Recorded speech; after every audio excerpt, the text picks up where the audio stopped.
Hello and welcome to another episode of Material Matters with Grant Gibson. The show is 4 years old now, but for listeners who might be new to all this, the idea is I speak to a designer, maker, artist or architect about a material or technique with which they're intrinsically linked and discover how it changed their lives and careers.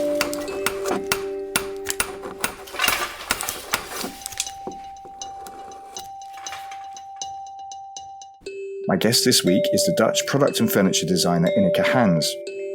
Ineke originally studied art at Arnhem before switching to design. In 1993, she moved to London's Royal College of Art and subsequently worked for Habitat as a furniture designer.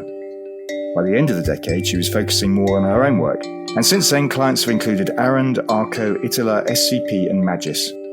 Currently, she splits her time between Arnhem and Berlin, where she's professor in the Product and Fashion Design Department of UDK University.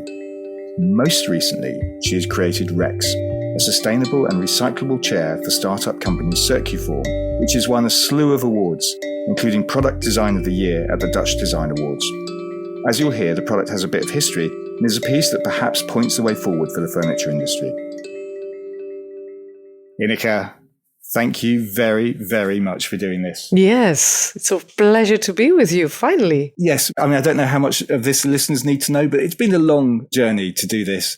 We've had microphones stuck in customs, things not being delivered. It's literally taken 4 months and about 70 emails for us to get together. Yes. So it's a joy to see you. I mean, congratulations on all these awards. I wonder if they came as a surprise, or did you immediately think you were onto something when you created Rex? Well, yes, I think I was onto something when I created Rex. But, you know, if you see the final result, then send some pictures into the world, what you usually do if chairs are finished. I kind of thought, well, this might look like another chair. So maybe we need to do something about communication. What is so special about this chair? Since there is something special about it, we focused a lot on the communication of that specialism. And that's what we communicated very well in pictures. Yes. And I think that was also a great help to getting across what Rex was actually about. We will talk about Rex in some detail shortly. Mm-hmm. But one of the things we try and do on this podcast is locate where you're talking from. Mm-hmm. Now, I know that you divide your time between Arnhem and Berlin. Mm-hmm. I suspect, well, in fact, I know you're in Arnhem at the moment. Mm-hmm. But I'm guessing, judging by the blank wall behind you on this Zoom screen, that you're not in your studio. No. Where are you currently? I'm now at my home, but I was in my studio earlier. But it's a big hall.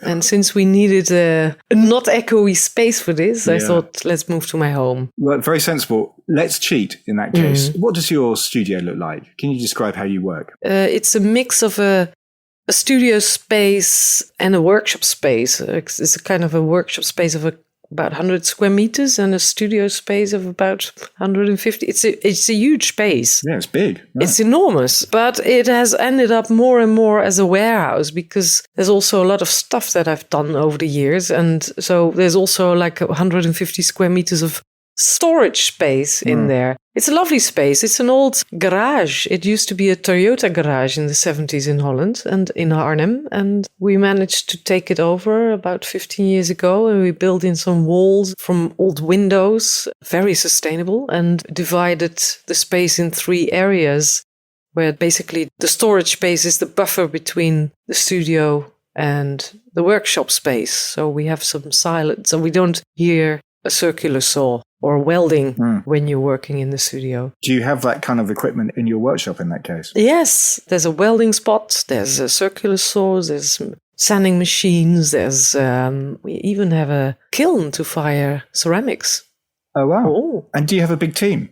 No, the team is really small at the moment. The last years have also changed, so it is a bit obscene to have such a big studio at the moment. I'm sharing it now with my friend, my best friend, my husband, my boyfriend, whatever.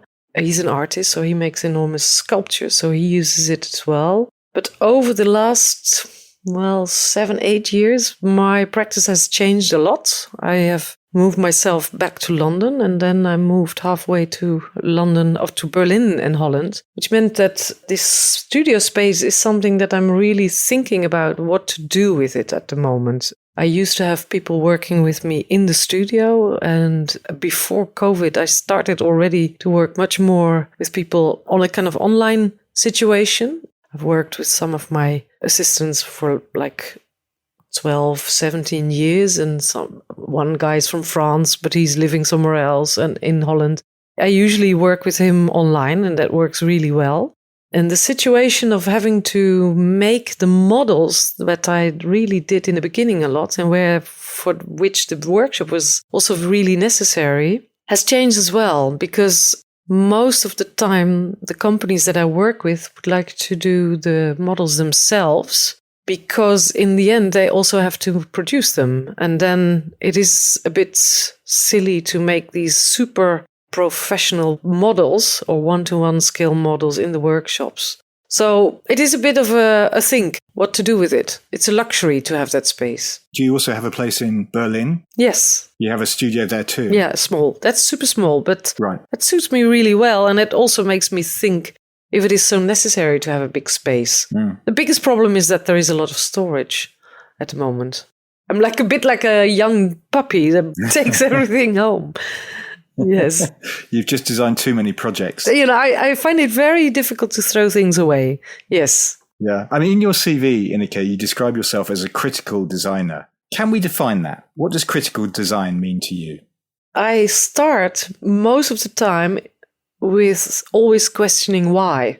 Why should I do this? What is the point of this? What is the importance of this? Criticizing the systems behind things.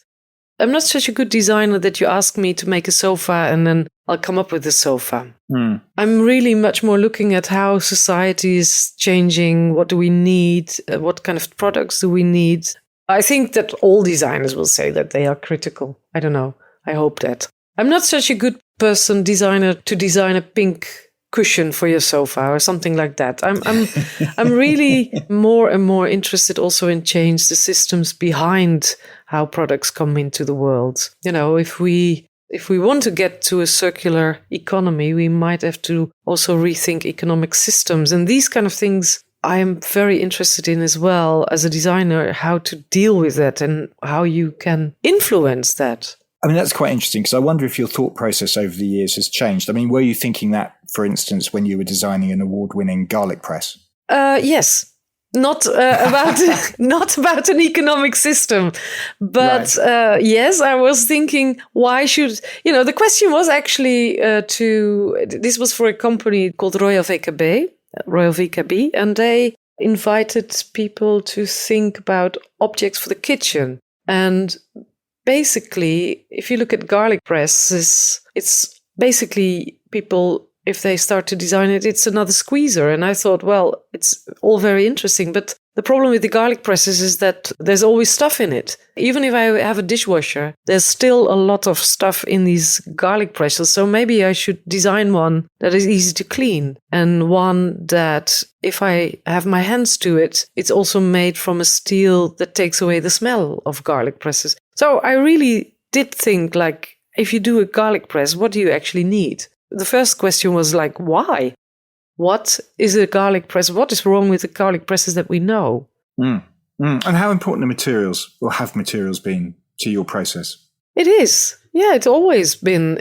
I've been working with new technologies which are maybe not, now it's not so flabbergasting, but I've been working with laser cutting wood in the early 2000s when laser cutting was still a novelty, or worked on CNC chairs in the 90s where the CNC routering machines were also a novelty still, and where the word dog bones, what we know now in CNC routering, is totally accepted, where we hadn't got a clue about how to deal with certain connections in CNC routed materials.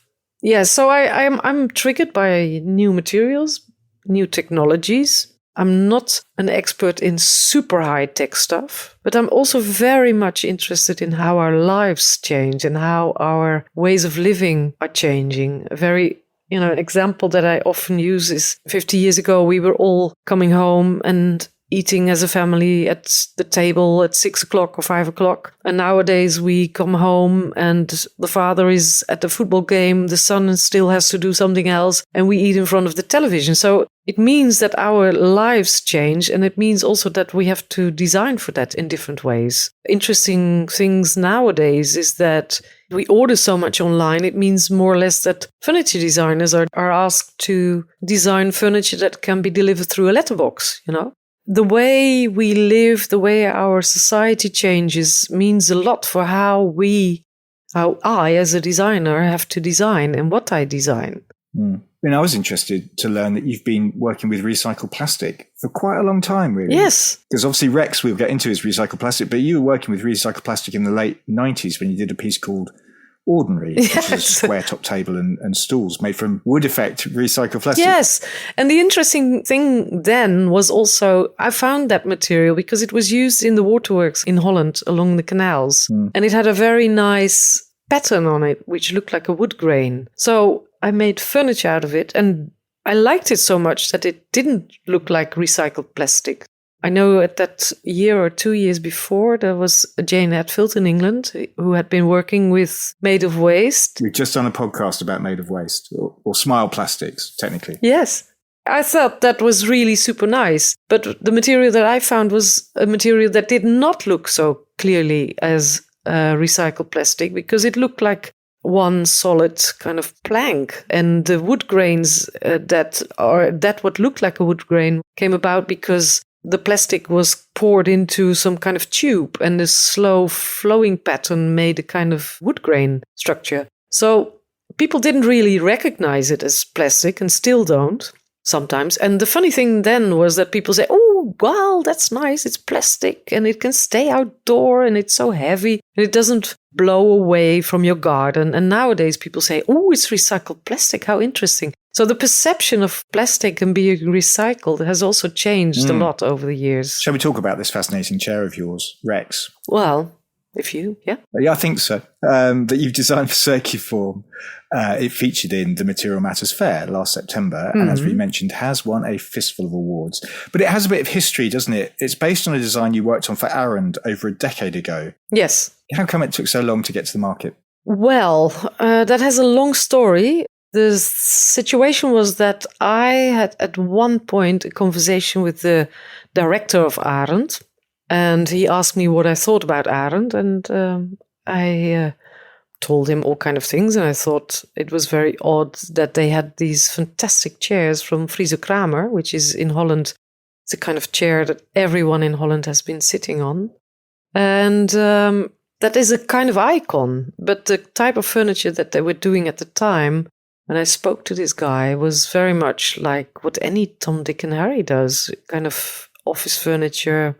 They were actually in competition with other companies to make furniture for banks, and they were both developing the same stuff. And then the other party would get it and they would just bring out the same thing, where I thought that's totally pointless because the other party has already won the competition. So why bring out the same stuff? Why not focus on your own DNA and bring new furniture out from that? Okay, so I was very critical to him, being a critical designer. And I just thought I was invited for a cup of tea. And then he said, well, I have a very good proposal. You make the next chair for us. So then I proposed 3 chairs to them. To be honest, I focused also on a kind of laser tube chair because they had just bought a complete new installation for laser tubes. And one of them was a recycled plastic, which had to do with the fact that in the 1950s, Friese Kramer and Wim Rietveld, the son of Gerrit Rietveld, had been working at Ahrend, exploring new plastics. And I thought, well, maybe we have to look at the plastics of our age and time, and let's look at these new recyclable plastics that are injection molded.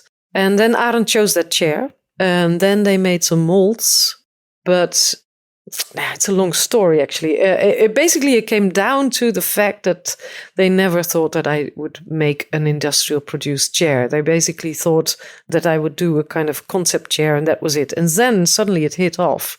And it got all kind of awards in Holland because they thought it was marvelous that Ahrend finally did a kind of chair which had their DNA.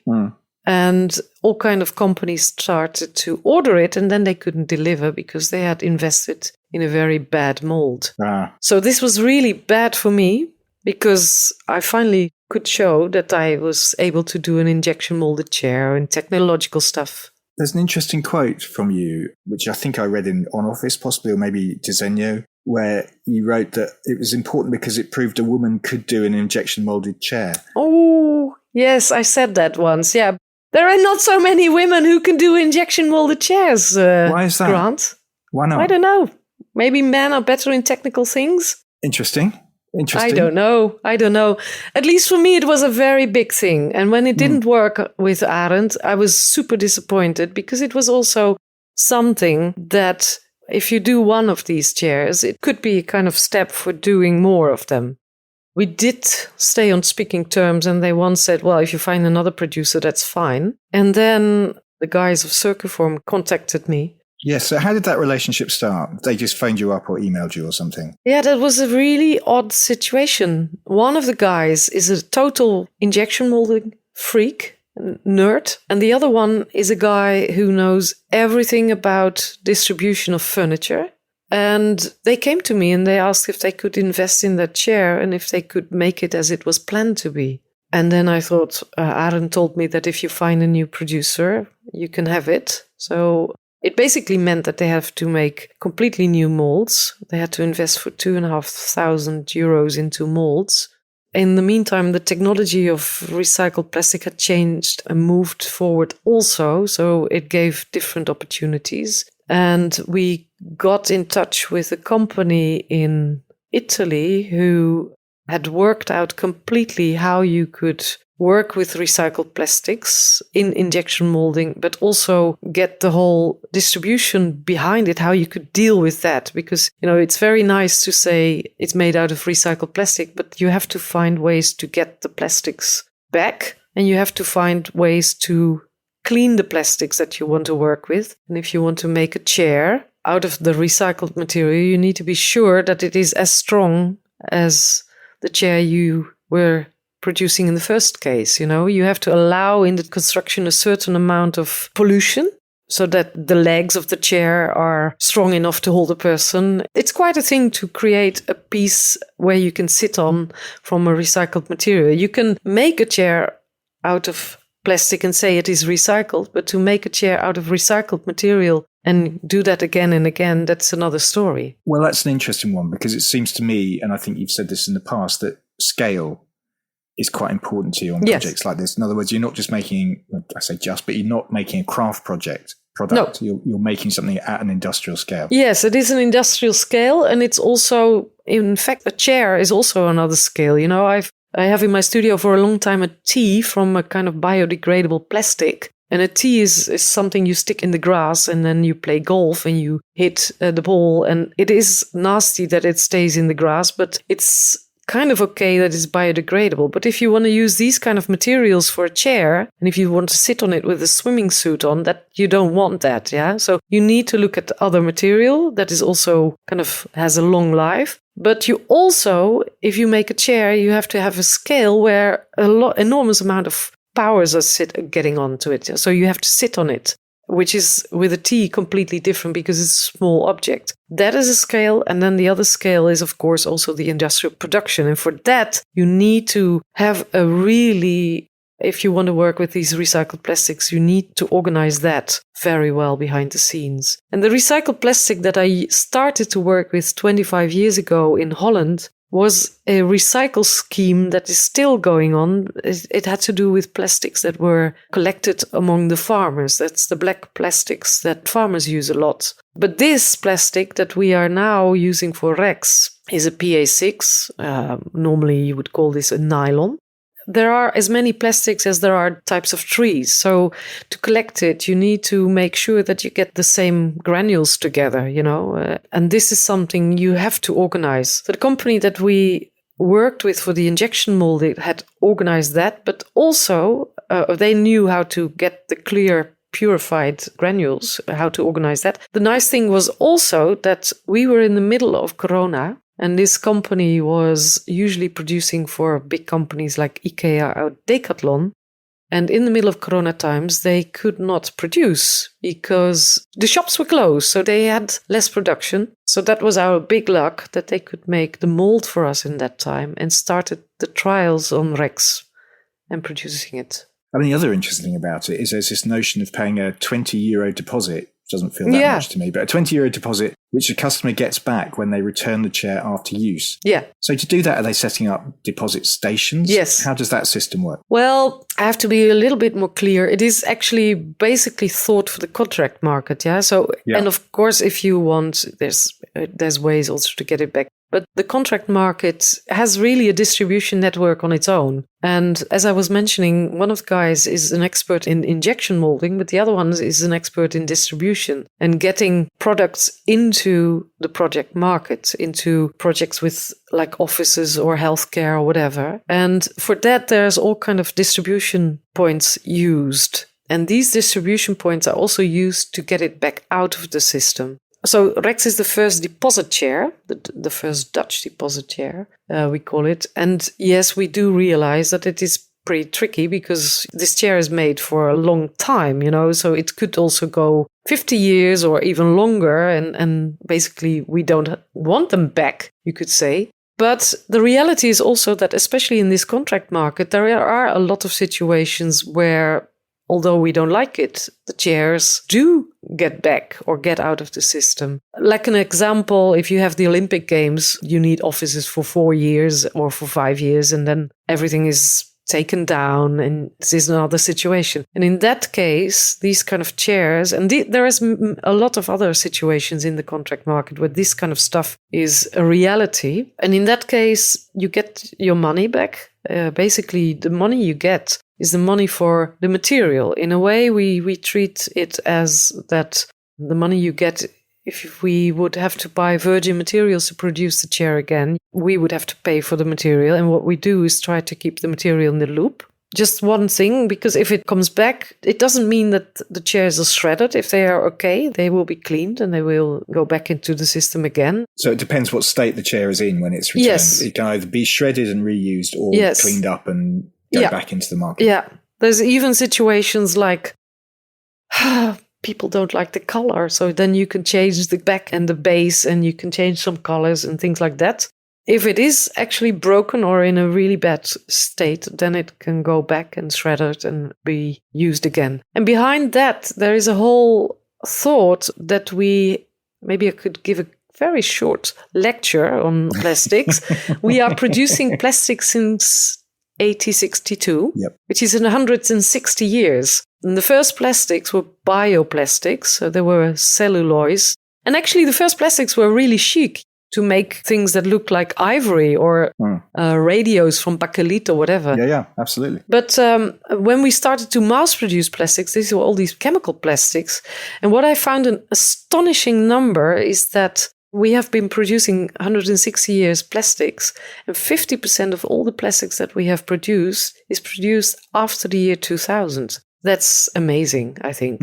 If you look at Holland, for instance, till about 10 years ago, and this counts for almost all the German and English and European countries, we have actually only recycled 8% of our plastics, where now it is about 18%. So there's a lot of plastics out there, and not all of it, but a lot of plastics are just burnt afterwards, where you could actually really reuse it again. And if you look at it as something that is burnt as a valuable resource, we try basically to keep it going a little bit longer. Because, can I be clear? Yeah. This chair of yours, Rex, isn't made from plastic recovered from the sea. No. It's very fashionable, isn't it, at the moment? Yes. Sea recovered plastic. There are fishing nets, that are from nylon, and you can use that. Right. But there's a very rigid system also in collecting that, because you do it over the system of the fishermen. And the plastic that you basically find at the seashores or at the beaches is a kind of totally degraded plastic. It's also flimsy bags. It's a kind of plastic that is so broken that you can't do much more with it often than that. There's also a lot of plastic that you can control to get back, like office furniture parts. There's fishing nets, there's plastics that ended up on waste belts or whatever that you can also filter out nowadays. We're mainly using controlled systems, like the office world and the fishing net industry. Hope you're enjoying the episode. Just to let you know that the Material Matters Fair is returning to the Barge House from the 20th to the 23rd of September. Once again, each of the 5 floors will be doing something slightly different, but all will be related to materials. There'll also be a talks programme, some returning exhibitors, so the recycled aluminium giant Hydro will be there, as will the Wood Awards, Solid Wool, Hagen Hinderdal and Mixed Metals, for example. And there'll be some exciting new names, such as the Tyre Collective and Nova Vita Design. If you're interested in taking part, do drop me a line at hello@materialmatters.design. That's hello@materialmatters.design.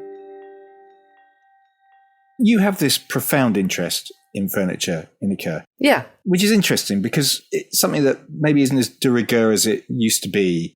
You know, you're at the RCA when it had a furniture department, for instance, which is long, long gone. Yeah. You visit colleges now and you can spend quite a lot of time trying to track down pieces of furniture. We've had designers on here, and I think you've actually said this, that we don't need any more chairs in the world, technically, really. Did I say that? I think there's many designers who say these things. Yeah, there is a big question, of course. What kind of chairs do you still add? Yeah. But why the fascination with it? Oh, a chair is so lovely. It has a very direct connection with the human body, which is very nice.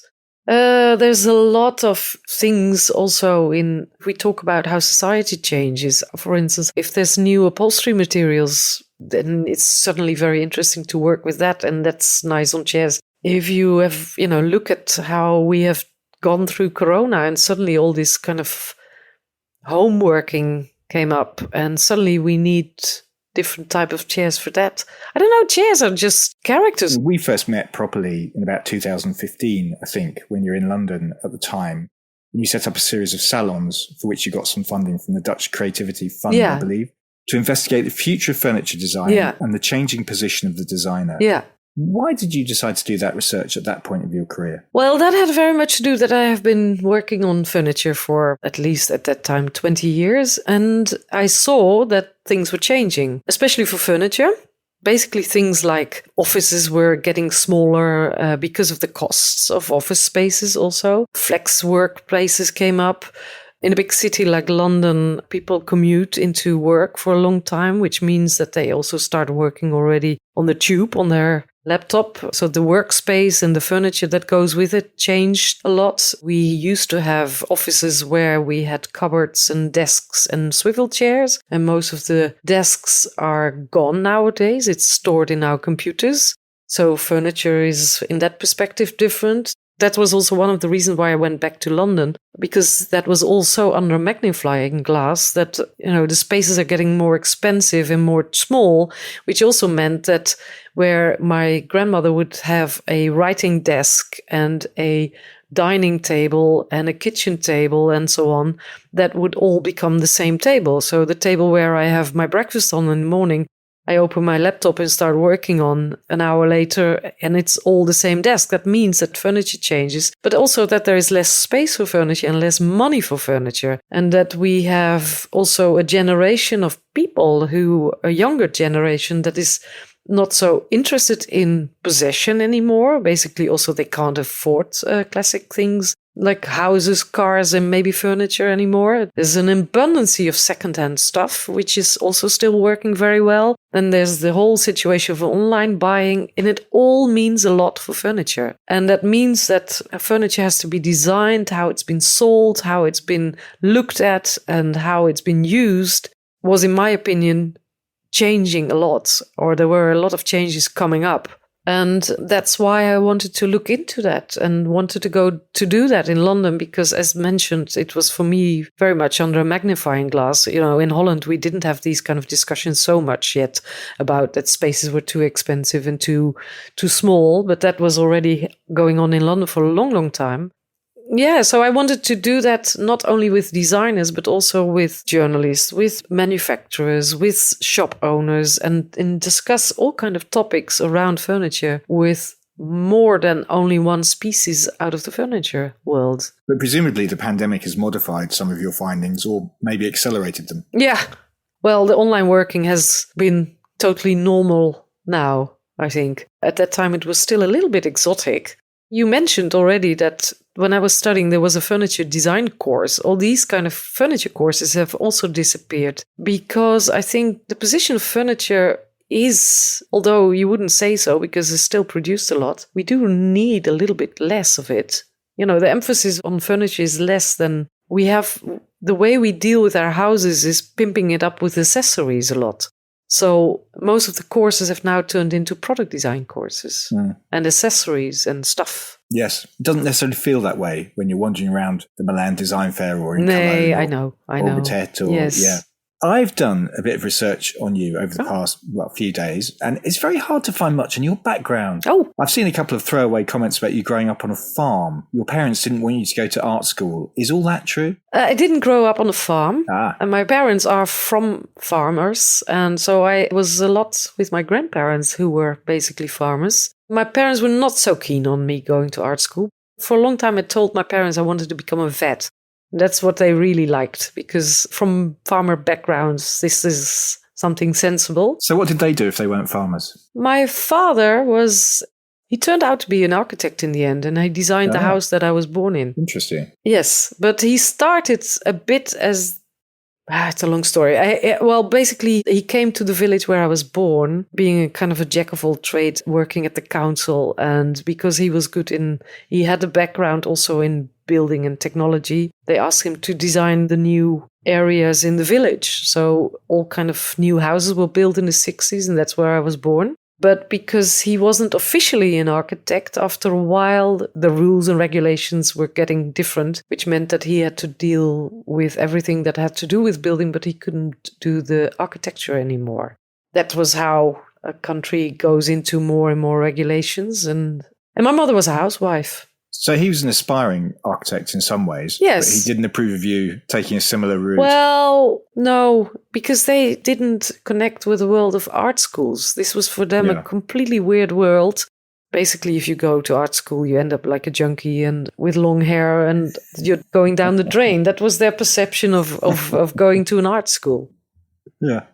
What were you like at school? At school? Yeah. Were you good at lots of different subjects, or was it always going to be art? Well, I got really into it in my secondary school. I was always making things, and this I have to mention. My father and mother, they were both really into making things. My mother was always making clothes, knitting. My mother actually learned me how to sew, how to cut a plank. My father was always making things in his shed and doing things. And when I was really young, I was always, when I had holidays, always drawings for my father to say, can you make this table for me? And can you make this? And I was changing my room every holiday that I had.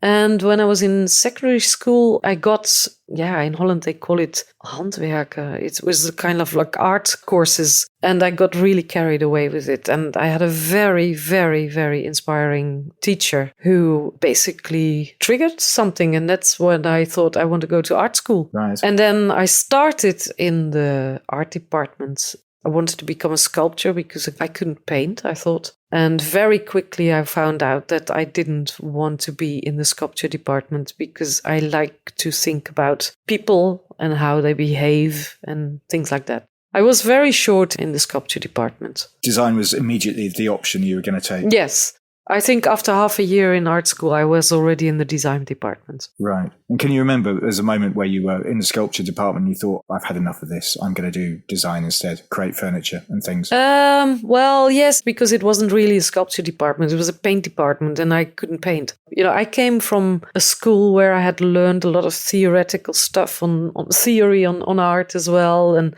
you know, a lot of people in my class were very into just making art and they were not interested in the theory. And I liked all that kind of stuff. I liked to know things as well. And that seemed to be kind of more going on in the design department. But there were also in the workshops at the time, there were some people working, students who were inspiring as well.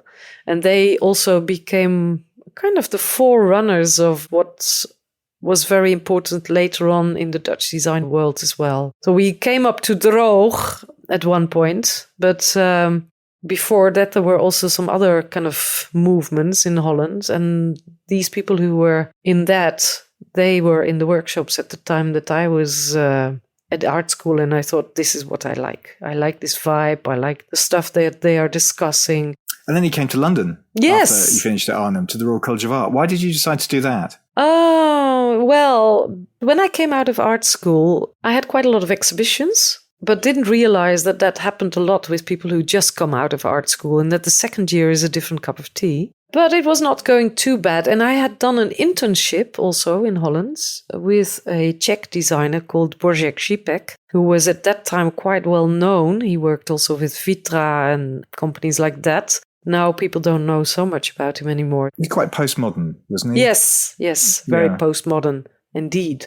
I had 3 options. I thought I can go on as I do now and you know, see where this leads me, being out of art school and having a few exhibitions and just see. The other one was that Šípek had offered me a job. So after 1.5 years, I thought I can take that job and do that. But I also had the feeling this is a kind of postmodernism, which is not my thing. So I want to go and look at my own thing once more. And then I thought that there were, for me, 2 options. One was the Domus Academy in Milan, but that was 10 months. And I had to learn Italian, and I couldn't do that. And then there was the Royal College of Art, which I found out about. And I thought, maybe this is interesting, because that was at that time also advertised a little bit more as a course on industrial production, serial production, things like that.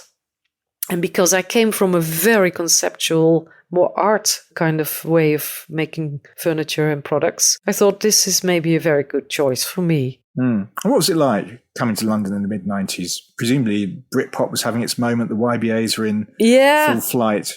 Well, I didn't have much money, so I didn't have lots of opportunities to go around too much. I was basically cycling in every day on my bicycle and bringing my own bread and just hoping that I could manage 3 months at the RCA, because I didn't have more money than that to survive. But it was nice. I had a good class of people. I had a good group. I studied with Chris Martin, who was now doing mass productions, and I studied with Tomoko Azumi, and there was a very nice group that I was in. But in the Netherlands, of course, droog, I mean, arguably the most influential design movement of the decade, was kicking off, and you weren't part of it. Did that bother you? Well, that was also one of the things why I left Holland, is that the situation in Holland was pretty difficult also to get into companies or whatever with your furniture. So this was also one of the reasons why I thought, if I go on like I do now, that it is pretty clear that it's not so easy to get this going as a designer. And at that time, there were more designers who were trying to find other ways, like Piet and Eek. He had been also trying his things. And during the time that I was in London studying, droog design came up. So some of these people who did stay in Holland, they were joined together by Gijs Bakker and René Raamakers. They started with Theo Remy and Piet and Eek and Jurgen Bij, and made a show. Eibert Drijsma, who was part of it. And from that, it went further. But no, I was never part of it. And now I'm okay. But for a long time, that was also sometimes, this was also difficult, because if I was a Dutch designer being in Milan or whatever, and people say, oh, you're a Dutch designer, are you part of droog as well? And I would have to say no. They would look at me like, well, a Dutch designer of a certain age, there must be something wrong with her. So I was feeling a bit uncomfortable about it for a while, but I'm pretty happy where I am now, and I'm very happy that I manage everything on my own. You described yourself in a piece On Office. You said you were a lone cowboy. Yeah. I wonder if you thrive on that sense of independence, that being outside of an established organizational group, that you quite enjoy that, actually. I do, yes. Maybe you're right. Maybe I was also not so good in adapting.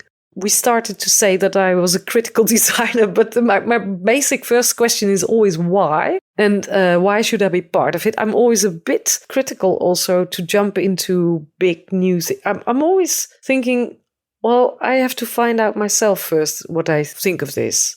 So that means sometimes that you're not in the big major things and jump on the bandwagon, because if everyone jumps on the bandwagon, I'm usually jumping off. You did work for 3 years at Habitat. Yes. And I'm wondering, what did you learn from that experience? Well, it was actually a super good experience for me. It was also for me clear from the start that I did not want to work there forever, but I learned a lot about, as I was mentioning, I wanted to go also to the Royal College of Art to learn more about industrial production. And that is something that I did learn there a lot. I also learned to work very quick because, the situation was there that we would work on the summer collections and on the winter collections and bring out a lot of furniture. I would basically have 3 months, and then I would start with 60 concept sketches on furniture for the winter collection. And by the end of the 3 months, there would be 8 or 10 that were drawn up into perfect drawings and made into prototypes in 3 different ways in 3 different areas in the world. And also look at collections. What is it now and what does it need? What is the gap? Why bring out another chair like that, but maybe think around the corner and think of something else that is an addition instead of another same thing. Sounds like a tremendous churn. Did that persuade you to follow your own path? It sounds like a tremendous churn. You were churning out a lot of work. Yes, I churned out a lot of work. That's true.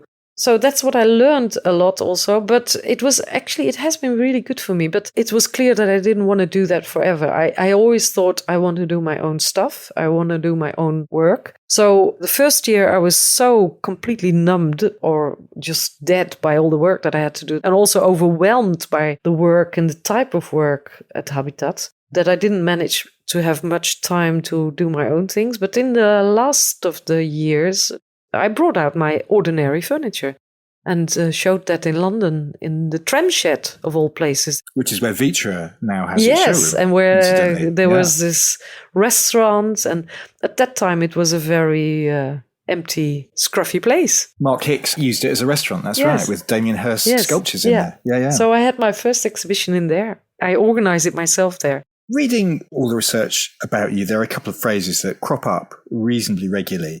One is that your pieces often have a toy-like quality. I know you're very interested in pictograms and I guess archetypes, so perhaps that's where that comes from. And the second, that your work, and maybe you personally, is down to earth. Would you agree with both those things? Well, yes, I like clearness. Pictogram has been very nice for me because, yes, in the beginning, certainly my work was almost like extruded pictograms. But I like the clearness of it. In a way, furniture and products has to communicate. So people need to know what to do with things. And that's what I love about pictograms. So if I get out of an airplane in Sweden or in Shanghai or in Holland, which hardly happens nowadays anymore because we're not flying anymore. But, you know your way out through pictograms. And I love that kind of stuff. It is a kind of communal storage that we have in the back of our minds, how we recognize things, how we know that something is 45 centimeters high and you can sit on it. There's a kind of something that you can play with as a designer. And down to earth, yes. I think that also suits me very well. I think it has to do with my background of farmers. And your dad building everything. And my dad building everything. Yeah. Tell me, are there products that you designed early in your career that you wouldn't design now? There are. Oh, well, I'm still very happy about these ordinary tables. Well, the work that I graduated with in Arnhem, I would not do anymore. It's too much. It's too decorative. Maybe too much sheepek as well. Right. At the same time, times change, I change, and I don't want to make my heart a murder pit and say, well, this is absolutely ridiculous. You have to see it in the time that it came about. Mm. You've investigated different ways of production, and that seems to be an important part of your work. You've worked with fishermen on Fogo Island off the coast of Canada to create craft-based furniture, help revive a community. You've also done a project with OpenDesk where your designs can be uploaded and made anywhere in the globe. Yeah. So what's next? Now I'm working on some interiors. Actually, I'm working on an interior for a big museum here in Holland with Studio, the architect Ben van Berkel. Yep. But I'm also working on a house, and the house has a footprint of 1850. And it is for a special place in Holland, a museum again, but this time an open-air museum, where they have a house of 1850, which you could say 1850 is the starting point of what we nowadays, the Anthropocene is such a hot word. Right. But in that same museum, there's also a holiday house of Gerrit Rietveld in 1950. Who is your big hero, right? Yes, he's my big hero. Yeah. And both houses are off-grid. And I'm working on an off-grid house for 2050 where different types of scenarios of living can be taken place in that small house. But in the house are also all kind of objects that inform us about the footprint of maybe cooking in 1850, 1950, now and 2050. So it learns us all kind of things about, like, for instance, how we deal with water. Nowadays, people have still the habit of showering every day. In 1850, people were going into a bath once a week, and it was the same water as your brother and sisters were in as well. And for 2050, that might be different. The way we dealt with our waste or furniture in 1850, 1950 or now and in 2050 is also quite interesting. You know, we then, in very small cottages, houses where people were living normal lives, you would have second-hand furniture of extremely rich people from the 17th century in a small hut house from 1850. The house of 1850 is a house where fishermen used to live, and they were making a fire in their living room on the floor, actually, and their smoke would also make their fishing nets much stronger. But they died also much quicker because that was a very unhealthy situation. In 1950, we used coal. Nowadays, we have different ways of heating, and in 2050, it's different again. Every time all kind of aspects of living are connected, stories are told about the situations in those times. So are you designing all this? I'm designing on this. I'm researching on that with some people from the museum. But we are also designing the whole system, the whole house where you can go through. Okay. I'm fascinated to know how many showers we'll be taking in 2050. Can you reveal that? Is this an exclusive? Well, we might go back to washing yourself only with a washing cloth just once every morning at the sink. I don't know. It's a project that I really enjoy because it's about footprints, and it's not only about the ecological footprint, but also the sociological footprints. It also demythologizes in a way sometimes that everything in the past was so much better, you know. Yes, we used everything to the last bit and bone, but it's also about, it's a long story. It's a very complex thing, but we try to bring that down to a pictogram in the end, yeah? Right. So that's why I like pictograms, because it's a complex thing, what I'm working on, but I have to bring it down to something that narrows it down and makes it digestible. And when is this slated to open? 2024. Okay. So we look out for it next year. Yes. Very exciting. Ineke, our time is up. Thank you very much for your time. Appreciate that. I really enjoyed myself. Yeah, it was nice to speak to you as well again. Oh, good. Yeah. I'm glad. And it took so long to get there, but it was worth it in the end, I hope. Yeah. Good. Thanks very much, Ineke. Okay. Thank you.